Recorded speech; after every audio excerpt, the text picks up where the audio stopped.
Hey guys, welcome back to another video, and today I have a really interesting story time. Now this story takes place in Southwest Florida when I used to live there a couple years ago, and unfortunately it was during Hurricane Ian, which was a really bad hurricane in the Fort Myers, Florida, Cape Coral, Naples area at the time. This is before Hurricane Milton. Honestly, I think Hurricane Ian was a lot worse, but I wasn't living in Florida for Hurricane Milton, so I'm not 100% sure, but I'm pretty sure Ian was the bad one.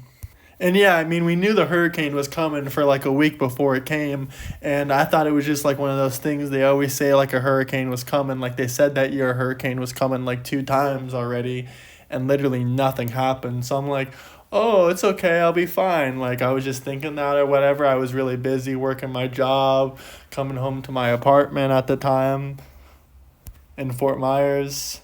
But I didn't get any gas that day, and the hurricane was coming. So I was planning to get some gas soon, but I ended up not getting any gas. And when I tried to get some, the gas pumps were kind of already running out. And I'm like, oh, okay, this hurricane will probably be nothing. Like I remember, I think it happened on a Friday or a Saturday, and I was just at my apartment relaxing, thinking nothing's gonna happen, it's all good. I remember I started to get mad though because I didn't pack any supplies or any drinks or any snacks or really any food. Like this sounds retarded, I know, but honestly, I didn't think anything was gonna happen. And if it did, I wasn't expecting it. Like this was my first time living on my own, experiencing a hurricane. Like, what am I gonna do? I don't think I was underprepared for it. Like I didn't starve to death or anything, but I could have been a little bit smarter. So, if you live alone, especially if you're in Southwest Florida, or if you move out, you have a roommate, or you're just moving out by yourself, like always remember if you're in a hurricane area to, put snacks, food, fully gas your car, because what I did was horrible. I was literally close to E. So the next day when the hurricane came, everything was destroyed. Everyone was lined up at the gas stations. It was literally like a line down the street. Like you wouldn't believe this. This looked like the end of the world. Like the line was down the street. Luckily, I saw my friend that day, actually. He had a Dodge Challenger Scat Pack, which was like a really car that's super fast and it takes like a bunch of gas. I saw him. He was in Fort Myers around the same area as me, so we were kind of hanging out all day. But like other than that, I was super bored. And I had to keep my phone charged, and my car was like running out of gas, and I was literally on E.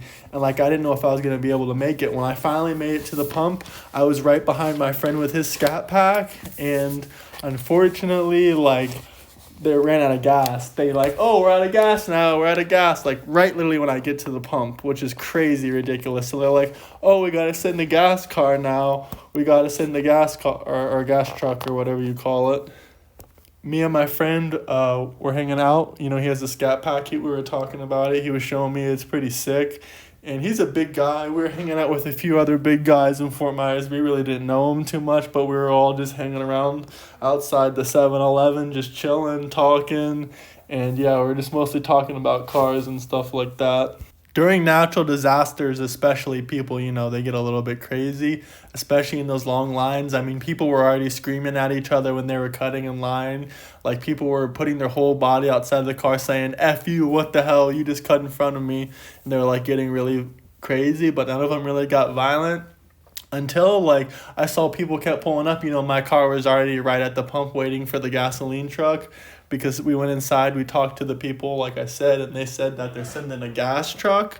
So I'm like, oh, okay, not that bad. We'll just wait a little bit. Like, this literally took like an hour or so. Maybe we were just hanging out, like I said. This car leaves, and this lady literally goes to pull her car in. And out of nowhere, this car with four guys pulls up out of nowhere. Like, these four guys, all in a regular Challenger, not a Scat Pack, not an SRT or a Demon or whatever. Just like a regular base model. It was a few years older. He kind of was a hater and also a douchey guy, because like why would he just cut in line? And this lady starts saying, what the hell, you just cut me, what the hell, you just cut me. And the guy, I guess, got really angry. Like he just got angry for no reason. I mean, he literally cut in front of her. Like it was just a woman and her child in the car. And it was also like a man, I think, driving it, and another woman in the front seat. So two women and a child. and this guy is like yelling at her. He's like, F you, I do what I want, or something like that. He said, we were here first. They start arguing. He's like, then she starts arguing back at him. He's like, I'm going to shoot you. He's like, I got my gun. I'm going to shoot you. Like, he instantly starts saying that at her. And then she's like, oh my God, I'm calling the police. I'm calling the police. My friend with the scat pack, he instantly, or no, a guy next to my friend with the scat pack, he says, yeah, there's this guy next to my friend. He had like gold grills, you know, the classic Fort Myers look. Big guy, dreadlocks, gold grills. He was next to my friend with the scat pack. We were talking to him. He was asking my friend about his car and his scat pack before he pulled up. And that dude was like, oh, you ain't the only guy that got a gun. Don't be threatening women and children. He's like, you ain't the only one that has a gun.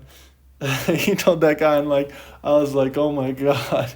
But I also had my gun on me. Like, you know, this is like a natural disaster. Like, you can't just not have your gun on you, like, at a natural disaster. And all of us literally had our guns on us. Like, even my friend said with the scat pack, yeah, I got my gun too. Like, this guy was, like, trying to literally shoot this lady and her kid for no reason. Like, he was a little small guy too. And the craziest part, the woman did call the cops. And the cops showed up probably like 5 minutes later, maybe. Not even 5 minutes later, literally in like 2 or 3 minutes, which was crazy and a natural disaster. I didn't expect it.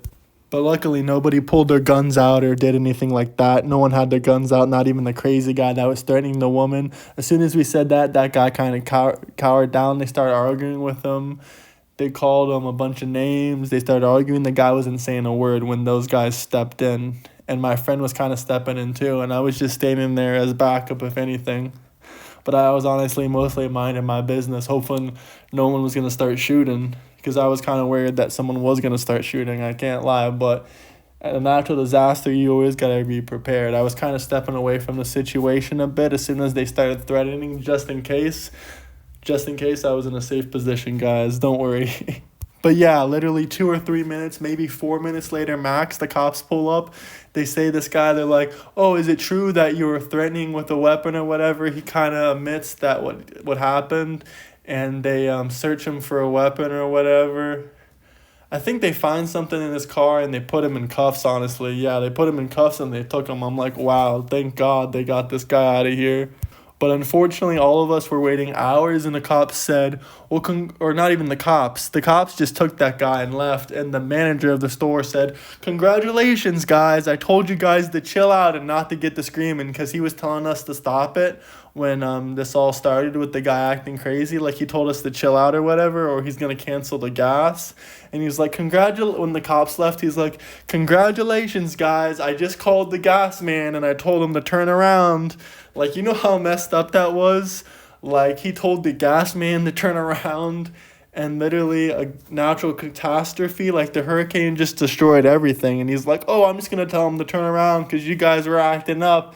And some random crazy dude decided to threaten a woman and children with a gun.